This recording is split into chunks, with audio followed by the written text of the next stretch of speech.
Well, thank you all for coming today. It's a delightful to have you. I am Louise Bergeron. I actually serve as the chair of the Lincoln Dark Skies Committee. And we're delightful to have Jane Slade to join us today. I will say a word about dark skies just in case you don't know who we are. So Lincoln has been a leader in conservation and in agriculture. We all know that we have conservation, and we also have been a leader in promoting dark skies with bylaws that were put in place in 2014, so it's a long time ago, which requires all the outdoors, it's outdoors lighting, fixtures being completely shielded. Now that's great. Despite that, the light continues to increase in Lincoln, and Dark Skies was formed last summer to find solutions to that problem. How can we mitigate the light pollutions in Lincoln? And we're working on different ways to do that. One of them is outreach to the public. If people understand the importance of keeping our light down at night, I think they will comply with our bylaws that are already pretty good. We're also working with the town administration right now extensively. The town is very interested in reviewing their practice, the town lighting, and improving both safety and improving lighting in town, as well as looking for updating our bylaws in order to take advantage of the novel technology that's now available that was not maybe 12 years ago or so. So we're working on these three prongs. I would like to give a special thanks to the Lincoln Land Conservation Trust, who has co-sponsored this talk to Jane, and who have been very supportive of Dark Skies, along with the Agricultural Commissions, which have members of the ACCOM have helped put that together. Now, it's my pleasure to introduce Jane. We met Jane when she accepted our invitation to join one of our meetings of Dark Skies last June at the beginning, and she was very inspirational to us about what we could do to improve the lighting pollution and decrease lighting pollution in Lincoln. So Jane is a lighting researcher and educator in the impact of light on environment, as wildlife, as well as public health. She'll talk about that. She is a host of a podcast called Starving for Darkness, which is excellent. She has a great Instagram site, by the way, which is more artistic, which I really enjoyed. She's a member of the Illuminating Engineering Society. She's a principal at Spectline, Massachusetts, which is an agency that specializes in public outdoor lighting and build people. And then she is the International Dark Sky 2021 Dark Sky Defender for North America, which is a great title to have.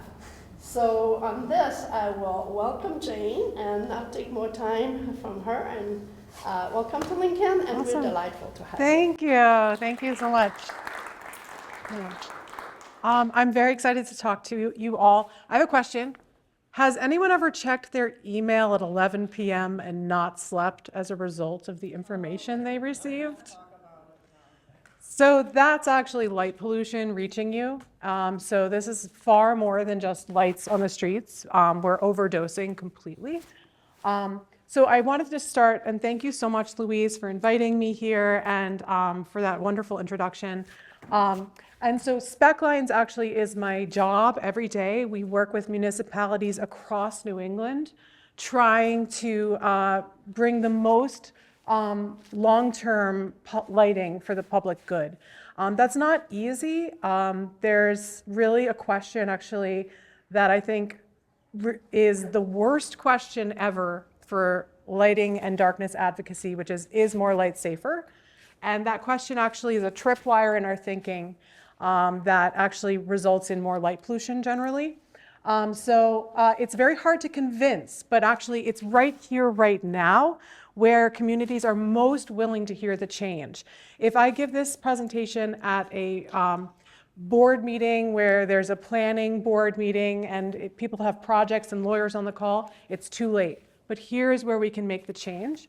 So spec lines, we basically help to light municipalities throughout New England, and we really try to encourage dark sky solutions. This is my Instagram page. This, I would say, is the most truest aspect of my heart on the topic. There's a lot of poetry and a lot of the human condition and what night means for humans, because we're really erasing this experience. So join me here. And then this is the podcast, Starving for Darkness, where I bring experts on. That's actually Tim Brothers. He runs an observatory out this way. I don't know, the town offhand, but and then this is just to show you where I came from, which is upstate New York, Catskill Mountains. My why has always been wildlife. My heart breaks for the fact that we can pull down our shades at night, and maybe we choose to light pollute ourselves with our phones, but we have that choice. Wildlife does not have that choice. And I will talk today about the impacts, but they're absolutely heartbreaking. So what is light pollution? It's actually a very poorly named type of pollution, because when we talk about water pollution, water's actually being polluted. Light is the pollutant, and we happen to like light as diurnal beings. So actually it's a really terrible name because it doesn't really raise alarm. 2023, there was a landmark study released. Over 11 years, they had human observers look at the sky. And what they observed was actually we are losing the night at 9.6% increase of light pollution year over year. That's much more than we thought it was. We thought it was about 2% before 2023. So it's a much bigger difference than we were expecting. And so these are the blooms of light, and I kind of always feel like I'm a doctor reading scans, and that these are blooms of light that did not exist 150 years ago across the surface of the Earth. And here we come upon the United States, and you can see the whole eastern half of the United States is absolutely covered in light. We're really locked in light. In fact, there's almost Acadia, and there's a place in the Carolinas that is devoid of light at night. And so actually 8 out of 10 school children do not have access to the night sky. Here we are in Massachusetts, and then here we are in Lincoln right here.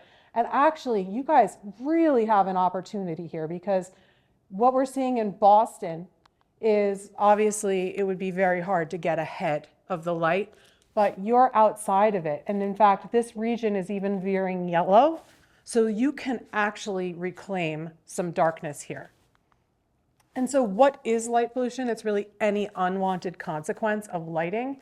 So that can be sky glow, light trespass, and then glare.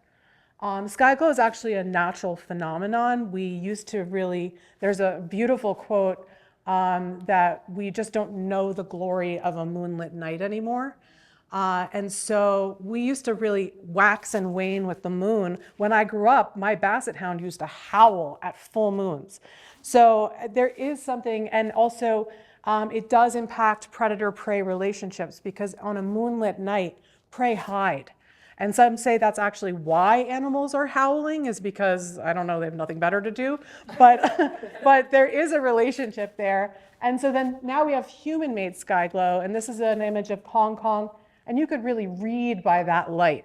So this is actually, this is something we try for in lighting design. We often like to shine light on a white surface and then let that Lambertian diffuse light come back upon us. Except we're doing this outside. That light is surely penetrating the water there. You could read by that light, and it's far more than we really need. And so there really has to be a better way. One other issue is glare. This is a very famous case study with the Tribute to Light in New York. Incidentally, this is illuminated at a peak migration period in September 11th. And so these vortices of light shine up, and they've they recorded that there were 20 times the amount of birds stuck in these beams of light because they couldn't see their way out. As a wild thing, you know that if you're leaving a bright light, you don't know what's outside of it. So they could actually hear the birds kind of trapped and squawking. And so Audubon New York actually made a relationship with the facilities, and now they intermittently turn the lights out and release the birds.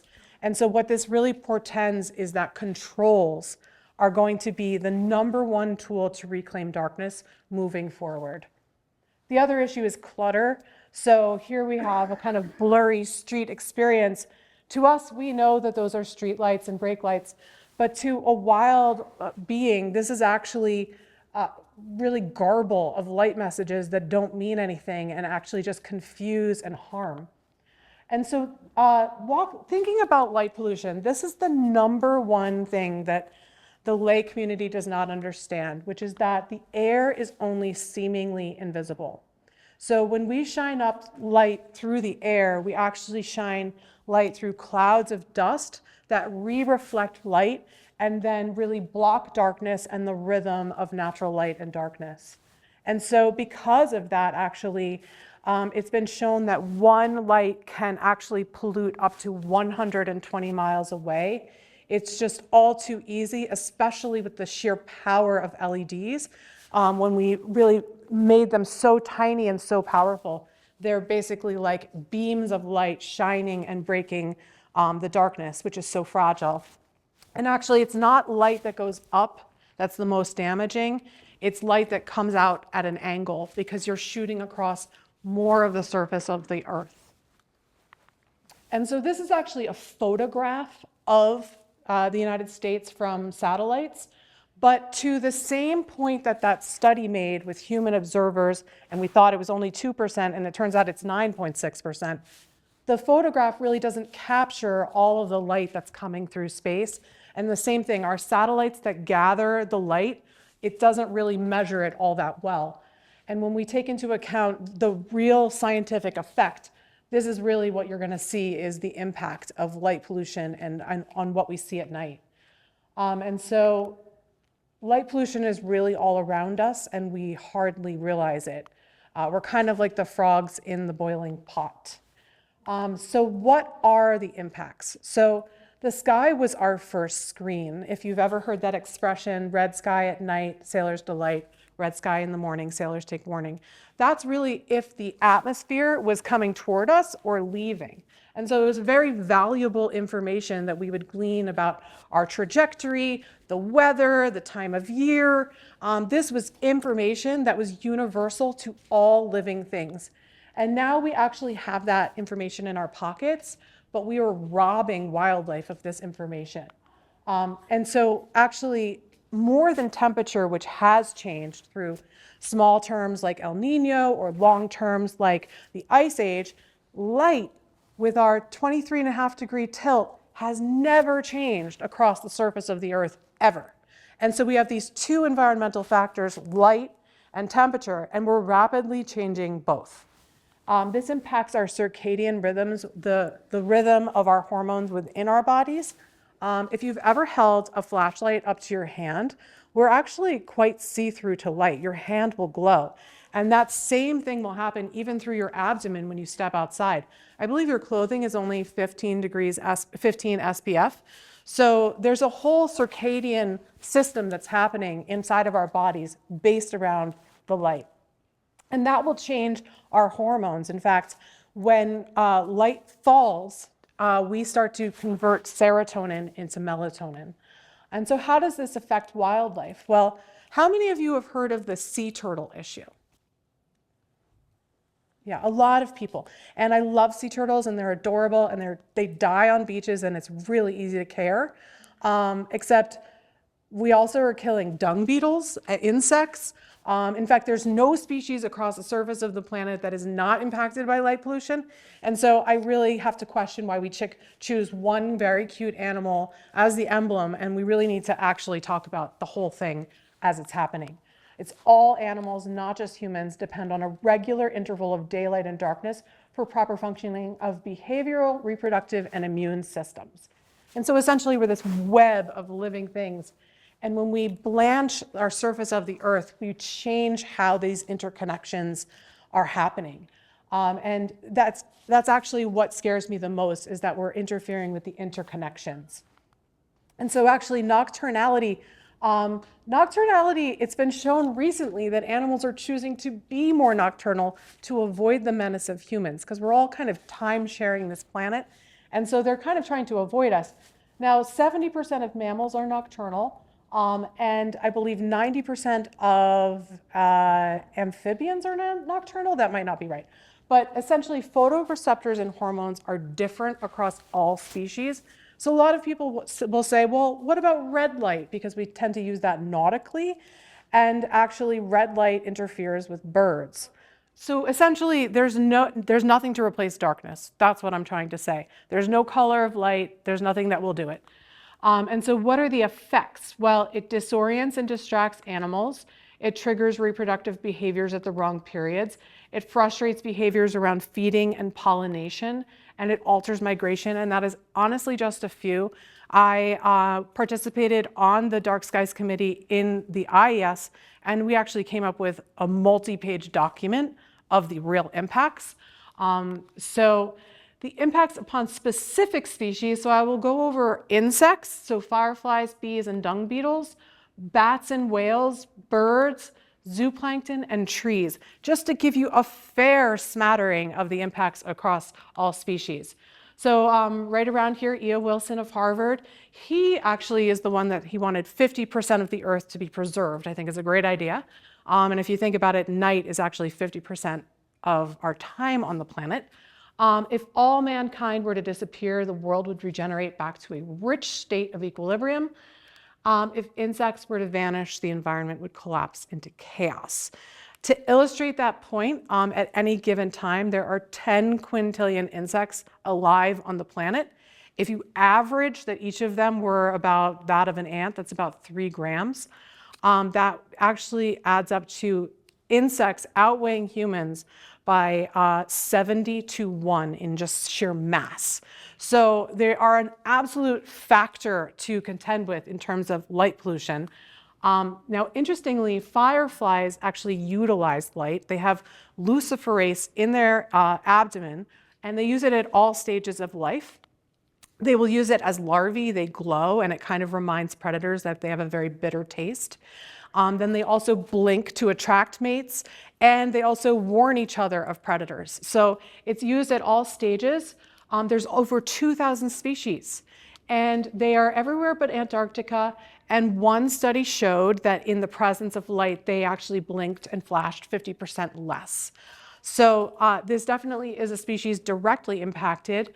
And then one other factor is pollination. So our most common pollinators are bees, wasps, moths, butterflies, flies, and beetles.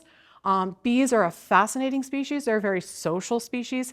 In fact, they divide up into specific tasks. There are water collecting bees, nectar collecting bees, nurse bees. Nurse bees are actually the youngest because it's one of the safer jobs. So in fact, by keeping the hive, you send the more dangerous jobs out with the more elder bees because it's better for the hive health.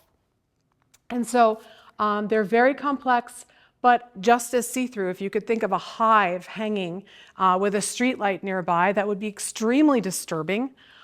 So we really are giving so many mixed messages to these key species to our ecosystems. And Albert Einstein said it, that if there was no more bee, we would have only 4 years left life to live. I don't know how he came up with that stat, but he's tended to get things right even from the grave. So I don't want to test it.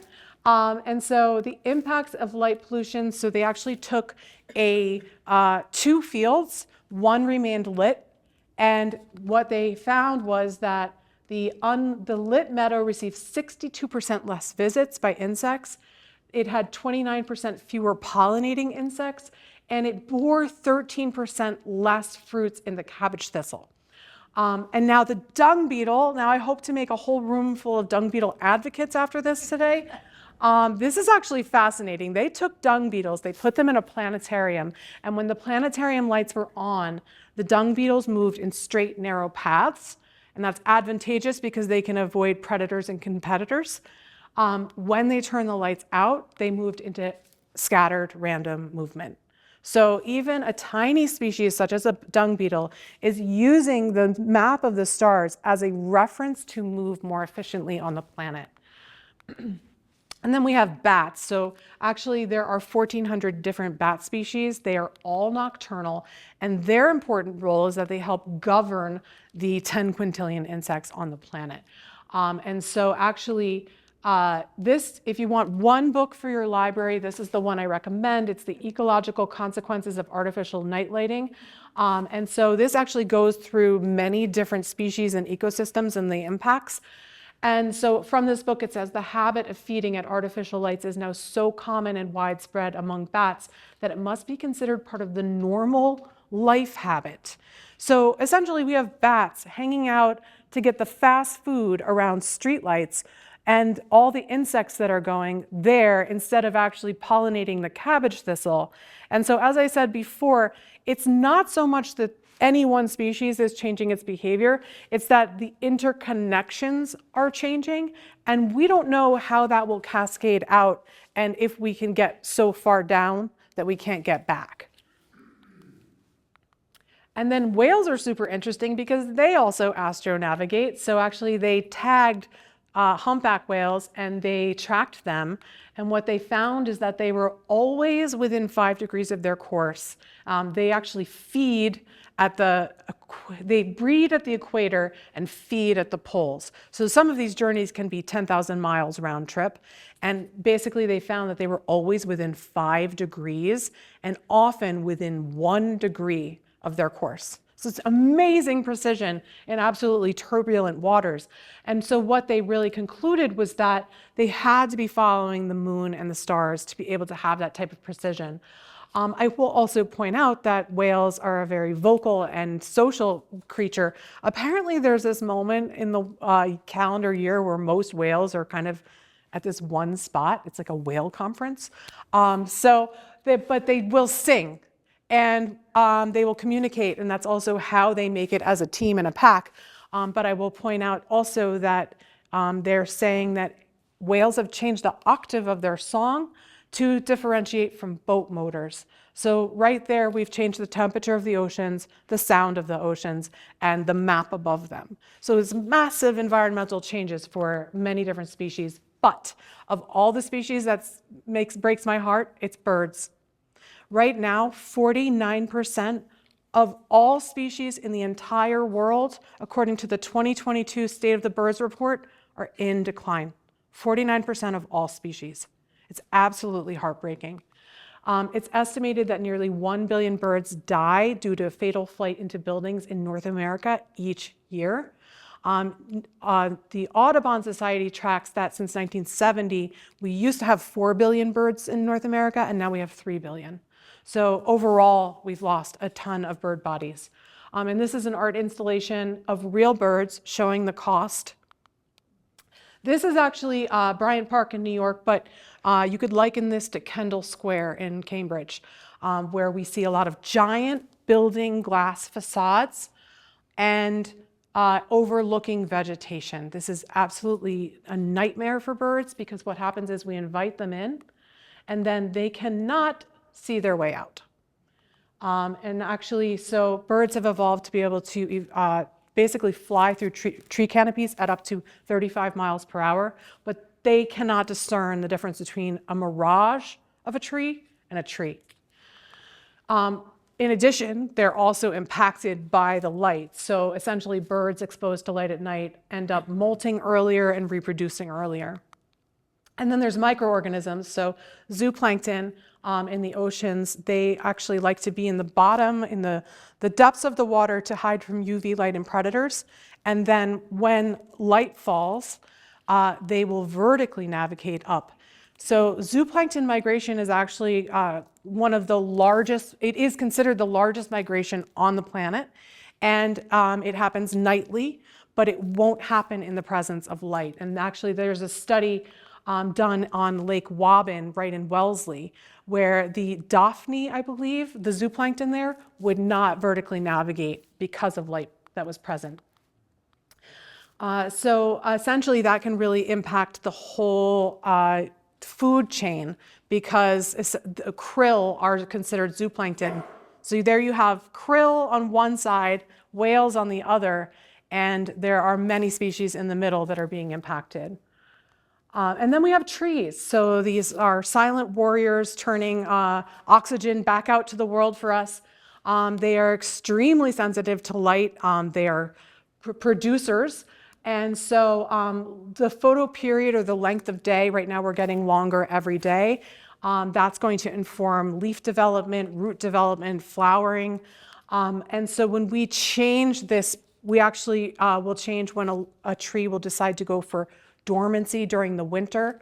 I will say also plants, they're traditionally very understudied because they don't have eyes. I think they are sentient, but they don't have eyes, and so we don't really understand truly.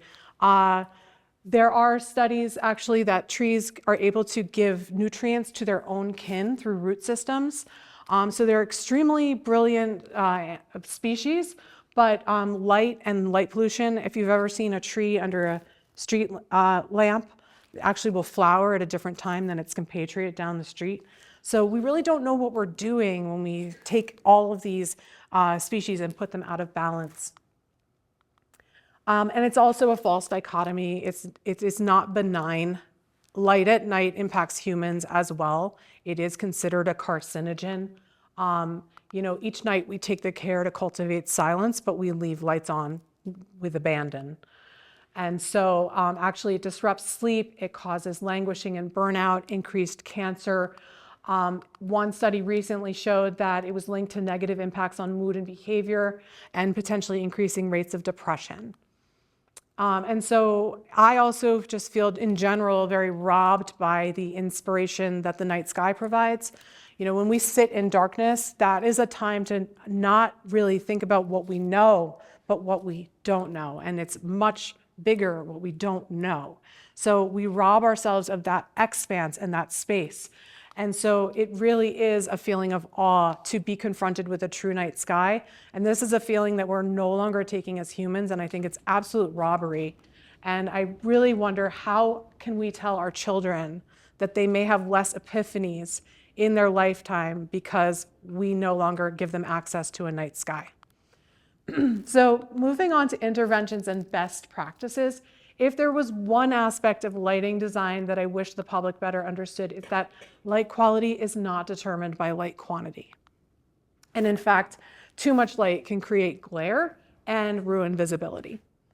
So this was actually produced by the Illuminating Engineering Society and the International Dark Sky Association. They just renamed it Dark Sky, which is probably a good, simpler move. And so this was basically the 5 principles of responsible outdoor lighting.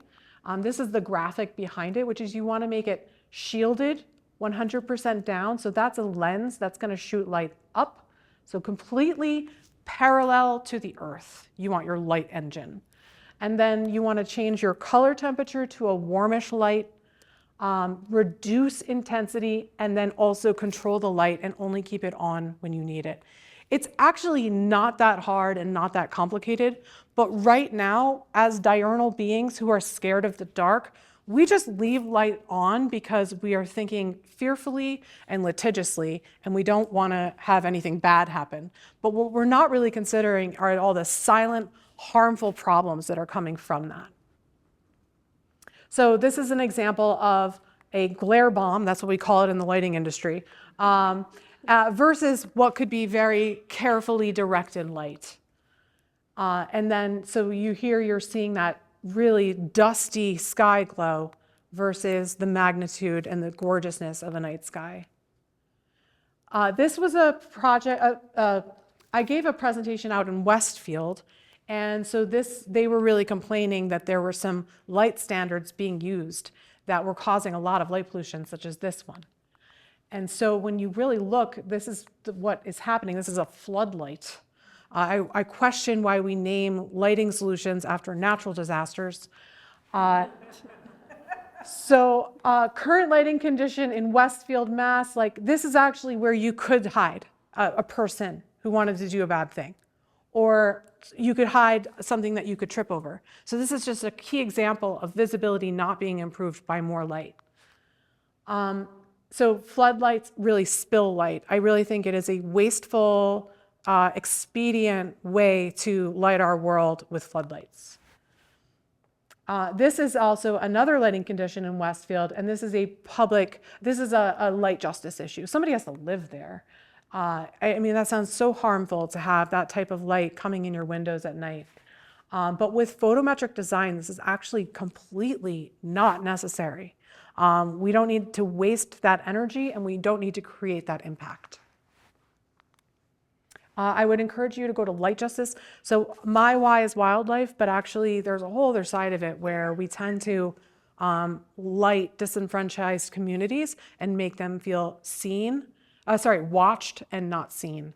And so there's a lot that's a whole other talk and canister of worms, but essentially darkness is a privilege not only for humans and not only for wildlife, but it is for humans too, that we're treating our own just as badly. And so what are the best prescriptions?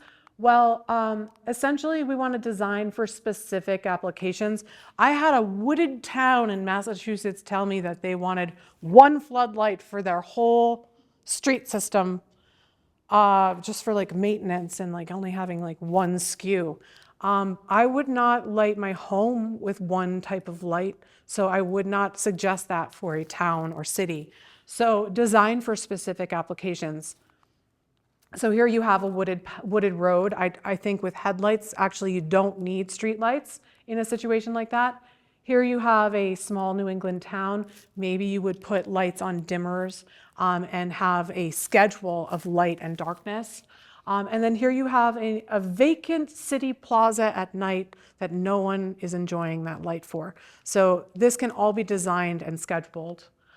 Photometric studies. So actually it is possible to take a light meter, walk a site, get your ambient light already, and then know what you want to add upon that. One of my issues with lighting design is that every single project is designed as if there's going to be an apocalypse and the only surviving project is yours. So everything is just lit so that it's just ratchets up. You can't take into account your neighbor's light because what if that light went away? And so we're really coming at this so fearfully that we're just bringing the light levels up year after year.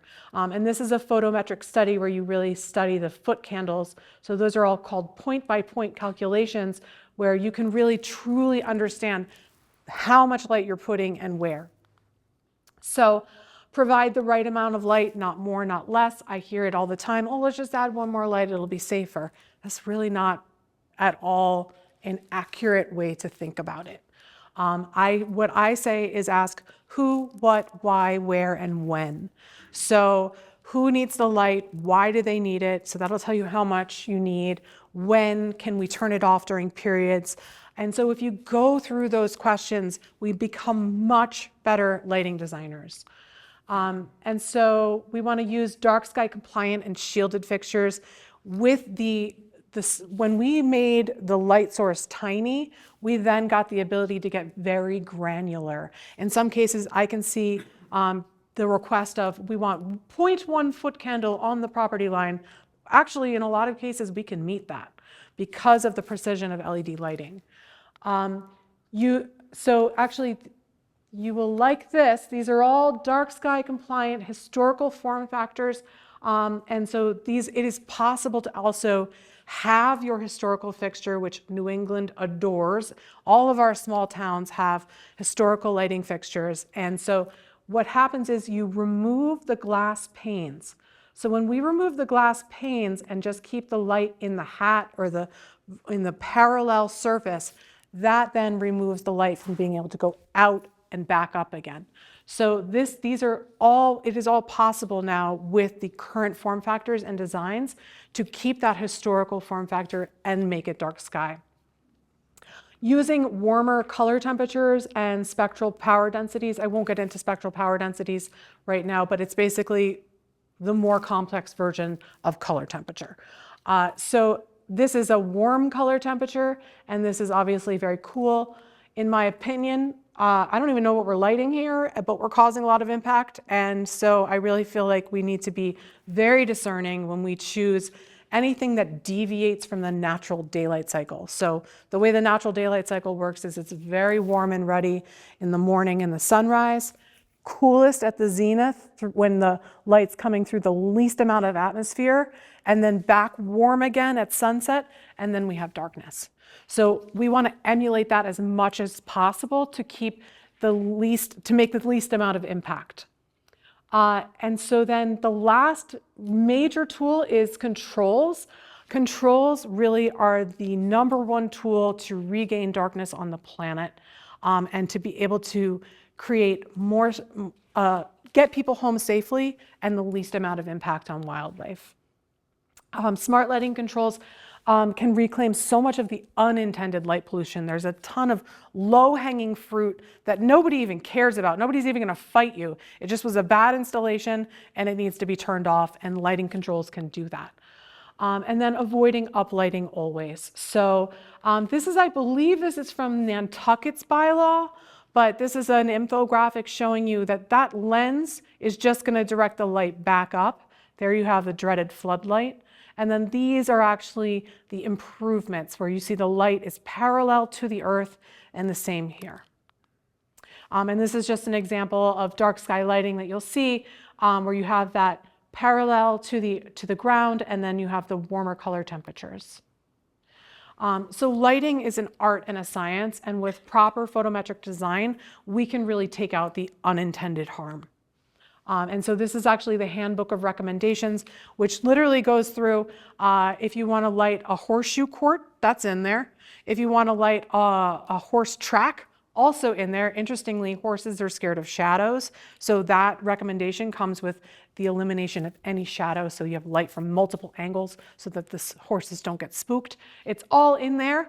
And so this is another example of a photometric layout for a town. So it's all possible to design with precision and care. Specifically for wildlife, we want to utilize controls to regain the night, and also potentially, especially during migratory periods. We want to avoid triggering wavelengths. So white, blue, and green, not great for fish. Red is more ideal for sea turtles, but red is not good for birds. In fact, a couple studies showed, one was that chickens and poultry produce more eggs in the presence of red light, so that's kind of weird. And then also that they, in fact, we were talking about this, take off in the wrong direction. And you said blue light too, and red light. We'll send them taking off, because I learned this from you, Louise, actually. The magnetoreceptor is actually in the eye itself, physically, in the anatomy of the eye. So when the bird is seeing this, it's going to impact the magnetoreception that the bird has. Yeah. So, and then utilizing window coverings, which quite frankly in my advocacy, if I could get to that fact, we'd be in really good shape, but we really just need to deal with all the glare bombs that are out in the world. So getting the stars back, in the past 8 years, the planet has never been hotter, and it's also never been brighter. This is because of the proliferation of LED lighting, and night is exactly half of the planetary experience. They are both rapidly changing environmental factors, and we're really not paying attention to lighting pollution. In fact, I rarely see it even mentioned in very important reports. It's like we talk about global warming, but we don't talk about light pollution. Interestingly, we could solve it with the flick of a switch. If somehow the power went out, it would all go away instantly. So the problem, it shows you, is in our thinking, not in the ability to stop it. So awareness is the biggest barrier. We have all the tools and technology to do it. We have controls that can control down to a single city fixture. So it's very possible. And so this is a project in Topsfield that we recently did. This is a dark sky fixture. You can see the light is parallel to the earth. That's actually a solar tube. So there is no trenching, no wiring. I believe this is 2700 degrees Kelvin, which is a warmish white light. So in fact, we have so much sustainable technology right now. And so this is Topsfield's solution. So I really feel that you have a head start here. You have a unique position to be able to reclaim dark skies even more. And the stars are really just behind a thin veil of light, and each community has the power to reclaim the night sky. So with thoughtful design and modern technology, we can get people home safely. And so my call to action is actually to control the lighting systems and to turn out lights from midnight to 6 a.m. just as a start. One of the beauties of control systems is actually you can kind of get your little foot in the door and then incrementally turn lights down even more as you get more of a permission from your community. So this is Hong Kong again, where we started the talk. And you can see that, with inclement weather, it gets even worse for wildlife. But the thing is that if the power went out, we would actually reclaim the darkness right now. So I really feel like with advocacy, it's totally possible to find our way back to the night. So thank you very much, and I'll open it up for questions.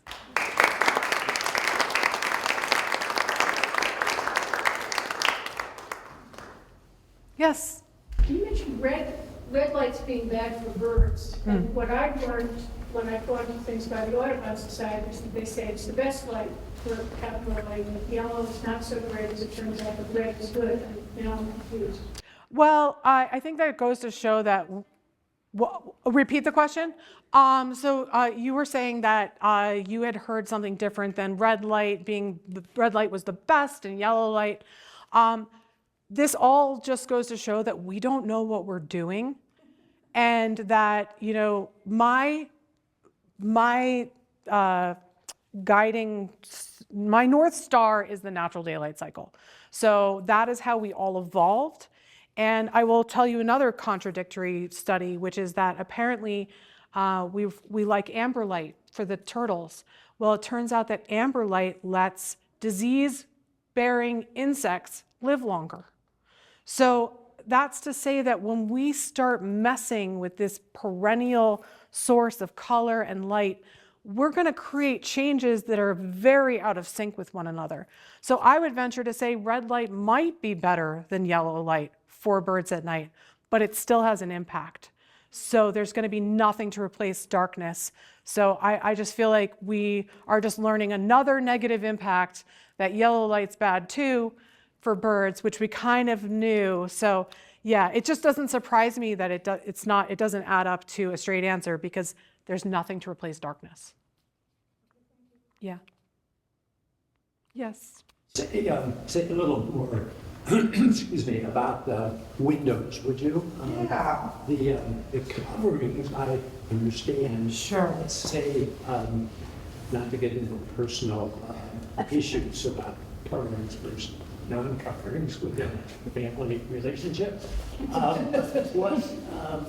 could you do with the lights themselves in a similar fashion as you talked about with outdoor lights? I guess I don't quite understand the question. If window coverings are not a possibility, what other actions can be taken inside the house? Oh, okay. So windows present an issue, one, because they let light out, which is an issue, say, for like skyscrapers specifically, or because birds are distracted and they don't see that it's glass. So if, say, you can't add a window covering, what you could do is actually add a decal. I always say don't let complexity be a barrier, that sometimes it can be a very simple solution. So just like planes have flight patterns, so do birds. If you've heard that heartbreaking thump and you have heard it a couple times on the same exposure, deal with that one exposure first, and you may solve your problem completely. So the number one reason for me would be the birds, but also if I could get to the fact that people should draw their shades to not let the light out at night, that would be, it's a very personal thing to ask people to do, but I think we could get there with enough education down the line.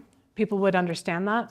But I think for now, if you just want to protect birds in your area, Decals can do it, shades can do it on the inside. There's also a technology that's bird glass. This is being used in New York City for all new renovations. It was part of legislation that was passed, I think, in 2021, where you have to use bird-friendly materials. So while we can't see that glass as being bird-friendly, the birds can actually finally see it as glass. So I think it has a 2 by 2 inch interruption in the surface. So there are some high-tech solutions, but you could get a decal and just slap it on the window and see if that did the trick. Does that answer your question? Okay. Yes. Could you go a little further on the bird glass? Oh, I would. It's definitely like an architectural material that you can specify into projects, and so I don't work in that end of the design specification, but I think with a good Google, you'll see some manufacturers that are producing that. But what it does is it somehow visually interrupts the glass into quadrants so that the bird visual system can actually see the glass as a form and not a void. And that's a New York City, New York State law. Well, yeah, so in 2021, they passed legislation to turn out all non-essential city lighting in New York at peak migration periods, because I believe New York City was losing about 300,000 birds a year due to fatal flight into buildings. So the law reads something like the first 75 feet of all new buildings and renovations have to include bird-friendly materials. Yeah, yes. You said in your last slides that it's kind of a local community opportunity, but I'm curious about bylaws and maybe a Massachusetts specific. Is home rule allowed, or outdoor lighting in general at the municipal level? Can every town have its own bylaw without interference from state law? So yes, I do believe that's true, because I know that Nantucket has a bylaw, and that there are towns that are adopting bylaws. And as you can see, it's not that complicated what we're asking people to do, but sometimes it can be a little complex with what towns are willing to do and how they're willing to adapt their situation. But yes, it is going town by town. And the issue isn't necessarily writing a bylaw, although that is hard to get that kind of agreement and consensus, but it's the enforcement. So that's why actually it can be really helpful to just get people on the same page with meetings like this, so that we're all kind of together discussing it as a group, because it's very hard to get people to agree. If they don't understand that more light isn't necessarily safer, we kind of have to get people over certain humps. So does that answer your question? I can take that off from the Dark Skies Committee. The Lincoln bylaws that were adopted in 2014 are pretty strong. And nobody should have a floodlight. Nobody, even the string lights is not allowed. Landscape light is not allowed. We have a lumen max of 900. We have a maximum temperature of 300 Kelvin. However, how do you enforce that? And I think, and we're looking for improving that with control now, looking what controls do we need, working with the town on what we can do to improve that. But also we'd like people to comply voluntarily.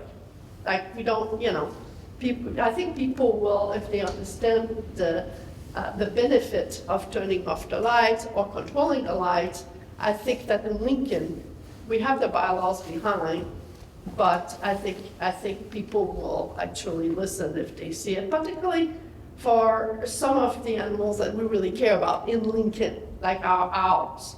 Owls are so impacted by light. They cannot harm, they get blinded by the light. That's why they hit cars. That's why they're not there. So if you have a light, they're not going to be there. So you're losing habitat. For instance, that's one animal that I bring up because we like our owls in Lincoln a lot, and they're not going to be able to survive if we have the light. It's the same for all of our animals, and our insects, of course. But the thing is, how do we get people to comply, to not leave their lights all night when they're not there? How do we help them with technology? And that's what Jane can help us there. People want to comply. We've talked to people, oh, what do I need to do? So we need to also help people comply. Like, you don't need 900 lumens for your porch. 200 lumens is enough. This kind of application specific. So Dr. Kais is trying to bring a little bit more understanding of how you can be safe, more safe, with the right type of lighting. So, but we have great bylaws in Lincoln already, and they're 12 years old. So I don't know if other people are. So one of the issues with the bylaws is it only applies to new construction. So anything before the bylaws were passed Yeah, has been grandfathered. And that's a huge issue, and that's where education is going to help us, because we can't enforce those folks. Yeah. So I think it's a really important point. You know, if you have a neighbor who has lights that are non-compliant, they may have been grandfathered, so we need to educate them so they'll voluntarily change the lights. Right. Yeah. Can't those bylaws be changed and make it retroactive to a certain, or have fines? I mean, because some people just don't care. Well, then that's where the fine comes in. Mm-hmm. And also, are there brochures that you have with the key points that you could share with other people, or put it in their mailbox, or, you know, something? Because I see some homes that are just, there's floodlights on all the trees going up, and why? You know, are they trying to show off that they own all this property? But I mean, there's gotta be something. There should be fines and change the bylaws, or just, you know. Yeah, Yeah. so we're working on that right now, on a plan to, first of all, we have to tell people, because, you know, people have to understand, I think if they understand, and then maybe help them of what they can do. And then maybe after that, after you did everything, you get a fine, but first of all. My neighbor has lights shining onto my property, that is a trespass. Yes, Yeah. that's illegal right now, but how do you enforce it? Kim, you had a question or? Yeah, I'm just wondering, in your experience, so we're talking about enforcement, and I'm Yeah. just wondering if you've had any situations or in other towns where there is a way to kind of neighborly, community-minded, provide that enforcement neighbor to neighbor in a nice subtle way, because sometimes Yeah. it's just about education, but what's that first step? Do you have examples from other communities where that's been done well and hasn't seemed to be so Combative. starting? Yeah, it's hard because people, you know, we have the whole "my home is my castle" mentality, and in fact, when I advocate, I always try to tell people the benefits they're not getting versus trying to rip light out of their hands because they're just going to white knuckle it. So what I had suggested when we met, I think in the summer, was that you come up with actually a town mission, and you actually lead the way with the benefits and the goodness. So we statements tend to bring people aboard, saying like, we in Lincoln are preserve night skies, these are the benefits. If I tell you, you have to turn your light out, it's a nuisance, like it's already, you know, who are you? It's a terrible point to make. It doesn't make people want to help you. And so for me, advocacy is best done when you are not admonishing people. Trust me, I get really annoyed sometimes, especially around floodlighting, but it doesn't necessarily make the difference. So I feel like the best advocate is out in front, leading and asking people to join, and timing is everything. So this is a moment where I think we can more easily agree, but if this was a planning board meeting and someone had a project and there was a deadline, they are not willing to think about it. I just finished an article in LDNA magazine, it'll be out in April, and it's all about the advocacy and how specifically the question, is more light safer, actually gaslights us into thinking of threats. Now we can't think anymore because we're worried, and so we might as well just add more light because that just seems like the answer was in the question. And it's actually making us terrible lighting designers And so we basically, I think we need to get out of fear and start talking about the benefits of darkness. And that's actually what I try to do on my Instagram page, which is that in the darkness, I mean, that's when we are our softest. That's when we're cuddling and nuzzling and putting our children to bed. We're breaking bread with our friends and family. I mean, we are totally different people at night and darkness than we are during the business day. And we're not really experiencing that part of ourself as much. And so I feel like great advocacy invites people back to the night for the benefits. And so that's I would say lead with the benefits and leave the admonishment at the door as much as possible. So do you have like a brochure that would highlights the benefits and just one of the salient points that you gave in your presentation that you could share, say, you know, I went to this lecture, it was great, I just wanted to share this. That's a good idea. And then you can share it with the people that are having all the floodlights and hopefully they'll read Yeah. it and you can discuss it with them and that's, I think. We do have those on the table afterwards, by the way. You have them? Yeah, Skies has produced them and we updating them. Okay. Yeah, And so, we're gonna do a townwide mailing. yes. Oh, Yeah. Yes, we're perfect. thinking about, Perfect. you know, these things are, we have to Perfect. produce those and they're specific for Lincoln. Yeah. So, Oh, that's great. yeah, so you will see it on the table afterwards.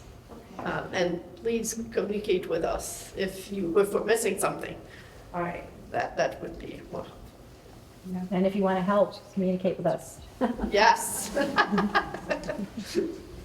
Yeah, but it's a good point to put all the benefits in one place so that people can kind of see that. And I think you're really on the way to articulating that so that, you know, eventually it's my hope that this information becomes so obvious that it's shorthand information and knowledge that people are like, oh, of course dark skies. And then, you know, yeah, of course don't shine light up. And because once you know it, it's actually not that complicated, but it's just not, we haven't reached that pinnacle moment, that tipping point yet. But that was interesting too about the lights that don't have glass, that go down, they can still look historic and I never knew that.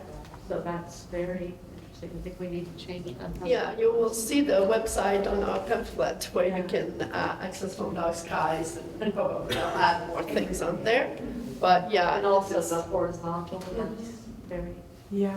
helpful. Yeah, there's some really beautiful projects we've been working on Nantucket with dark sky fixtures, and they came out so beautiful. They're 2200 color temperature, which is like a really warm amber, and then they're the beautiful ornate historical fixtures. So it's possible to have it all. That's great.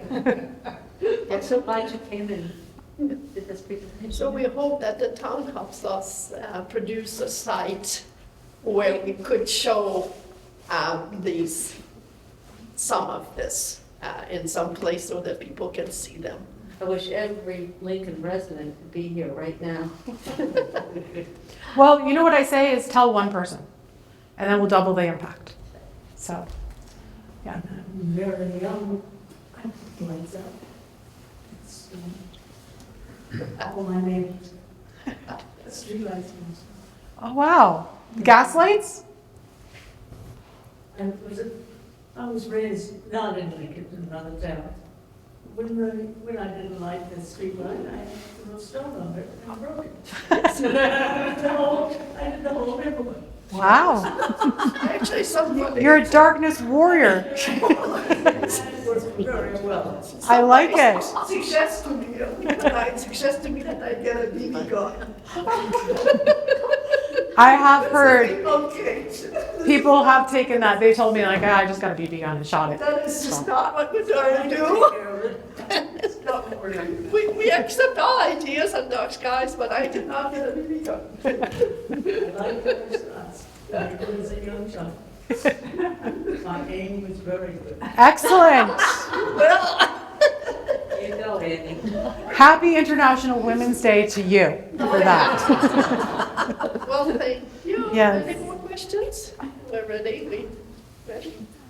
We do have refreshments. And before I go, With Jane goes, I would like to offer Jane a specific gift from the Agricultural Commission that we have. Jane, please, thank you very much for your help. And the Agricultural Commission, we offer you a package. Let me get that for you. There. Okay, thank From you. about six of our farm, various produce. We also have this bag, which is made from Sherry's horse bags from her feed. We make the bags from the feet and the agricultural flowers Thank and you. everything. That's That's from our farmers. Thank you so much. Thank you.